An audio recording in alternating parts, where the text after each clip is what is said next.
السلام علیکم ورحمۃ اللہ وبرکاتہ۔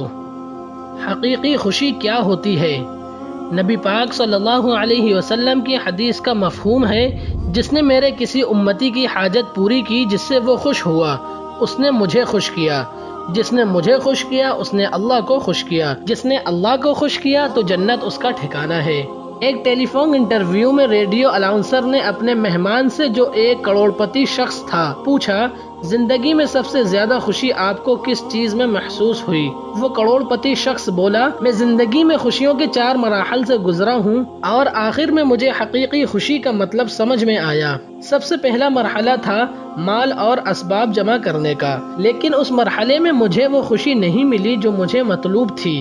پھر دوسرا مرحلہ آیا قیمتی سامان اور اشیاء جمع کرنے کا، لیکن مجھے محسوس ہوا کہ اس چیز کا بھی اثر وقتی ہے اور قیمتی چیزوں کی چمک بھی زیادہ دیر تک برقرار نہیں رہتی۔ پھر تیسرا مرحلہ آیا بڑے بڑے پروجیکٹ حاصل کرنے کا، جیسے فٹ بال ٹیم خریدنا، کسی ٹورسٹ ریزارٹ وغیرہ کو خریدنا، لیکن یہاں بھی مجھے وہ خوشی نہیں ملی جس کا میں تصور کرتا تھا۔ چوتھی مرتبہ ایسا ہوا کہ میرے ایک دوست نے مجھ سے کہا کہ میں کچھ معذور بچوں کے لیے ویل چیئرز خریدنے میں حصہ لوں۔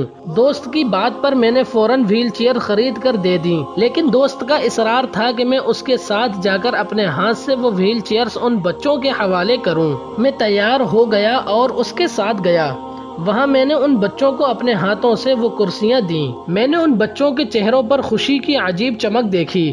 میں نے دیکھا کہ وہ سب کرسیوں پر بیٹھ کر ادھر ادھر گھوم رہے ہیں اور جی بھر کے مزے کر رہے ہیں۔ ایسا معلوم ہوتا تھا کہ وہ کسی پکنک اسپاٹ پر آئے ہوئے ہیں۔ لیکن مجھے حقیقی خوشی کا احساس تب ہوا جب میں وہاں سے جانے لگا اور ان بچوں میں سے ایک نے میرے پاؤں پکڑ لیے۔ میں نے نرمی کے ساتھ اپنے پیر چھڑانے کی کوشش کی، لیکن وہ بچہ میرے چہرے کی طرف بغور دیکھتا ہوا میرے پیروں کو مضبوطی سے پکڑے رہا۔ میں نے جھک کر اس بچے سے پوچھا، کیا آپ کو کچھ اور چاہیے؟ اس بچے نے جو جواب مجھے دیا، اس نے نہ صرف مجھے حقیقی خوشی سے روشناس کرایا بلکہ میری زندگی کو پوری طرح سے بدل کر رکھ دیا۔ اس بچے نے کہا، میں آپ کے چہرے کے نقوش اپنے ذہن میں بٹھانا چاہتا ہوں تاکہ جنت میں آپ سے ملوں تو آپ کو پہچان سکوں اور ایک بار اپنے رب کے سامنے بھی آپ کا شکریہ ادا کر سکوں۔